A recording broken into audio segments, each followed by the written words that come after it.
¿Qué tal, compañeros? Un gusto volverlos a saludar. El día de hoy vamos a concluir con lo que es el tronco común de este curso de programación orientada a objetos con Python. Como habíamos visto en el último tema del video anterior, iniciamos a ver lo que es el tercer tema de este curso, que corresponde a qué es una herencia, y el día de hoy vamos a revisar el subtema de transmisión de funcionalidad. Ok, como se había mencionado, lo que es la relación entre clase padre y clase hijo, básicamente es que la clase padre transmite o hereda métodos y atributos a la clase hijo. En específico, la herencia de estos métodos que tiene generados la clase padre se relaciona con la transmisión de funcionalidad, es decir, es el método mediante el cual nosotros pasamos estos métodos o estas funciones a la clase hijo, y la clase hijo ahora tiene también, digamos, por default, simplemente por ser creada, estos métodos y estos atributos ya previamente generados de su clase padre.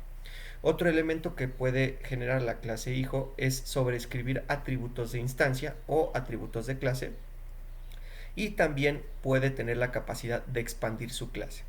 Esta parte de expandir básicamente se relaciona con que, como lo habíamos visto en el ejemplo anterior, cuando nosotros generamos la clase hijo sin agregarle nada, simplemente haciendo nuestro bloque de código a hacer referencia a esta clase hijo, por default ya tenían atributos y métodos de la clase padre. Entonces, la clase hijo a su vez también puede generar sus propios atributos de instancia, sus propios atributos de clase y sus propios métodos. Entonces, esto nos genera la expansión de la clase hijo, donde tenemos las características o los atributos de la clase padre, métodos de la clase padre y los propios métodos de esta clase hijo. ¿Ok?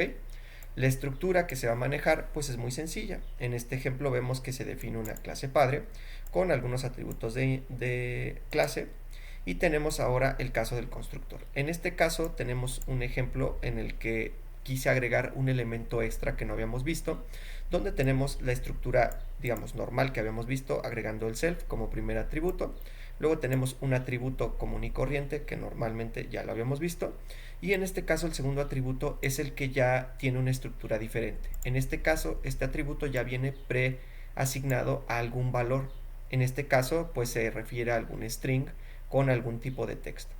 Esto se hace precisamente para nosotros generar o garantizar que se cumplan con estos atributos de instancia que nosotros necesitamos para generar este objeto de dicha clase, y que el usuario, en caso de generar esta instancia o generar este objeto, no necesita especificar este atributo o la secuencia de atributos que nosotros estemos poniendo ya con valores por default, y simplemente tenga que ocuparse de estos atributos específicos.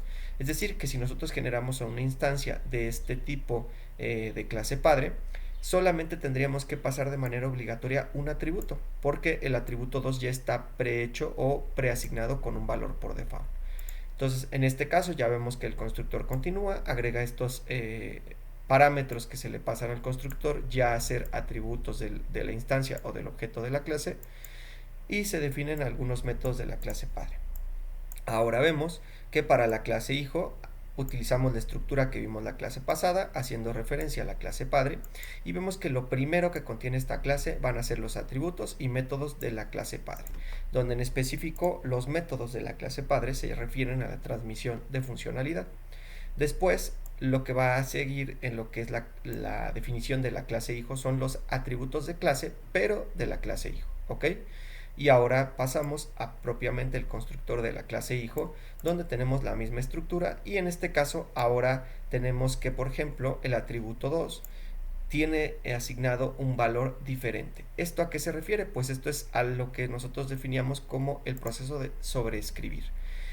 Esto maneja la misma estructura que la clase padre, sin embargo el valor default o el valor preasignado que se tiene para el atributo 2 es diferente a lo que se tiene en la clase padre, y por lo tanto se hace se sobreescribe este atributo de instancia. Es importante mencionar que no es necesario que estos constructores sean iguales. Estos constructores pueden diferir para la clase hijo, donde posiblemente a lo mejor solo nos interese tener esta transmisión de funcionalidad y queremos que la clase hijo tenga sus propios atributos que a lo mejor no tengan alguna relación directa con los de la clase padre. En este caso solamente lo puse de esta forma. Se pueden dar los dos casos que, digamos, dichos atributos de instancia sean iguales y algunos se tengan que sobreescribir, o que sean completamente diferentes entre clase padre y clase hijo. Y finalmente pasamos a la parte de la expansión, que ya correspondería a la generación de los métodos propios de la clase hijo y, bueno, su código correspondiente. Voy a pausar este video aquí para poder revisar el código que va a ser correspondiente a este subtema de manera más tranquila y que no se alargue mucho el video. Y como siempre les digo, compañeros, ayudan mucho al canal dándole like, compartiendo, suscribiéndose. Es completamente gratuito y es una forma en que nos ayudan, pues, poco a poco a darnos más a conocer y ayudarnos a generar más cursos y de mejor calidad para este canal. ¿Vale? Entonces nos vemos en el siguiente video para ya ver el ejemplo correspondiente a este subtema de transmisión de funcionalidad.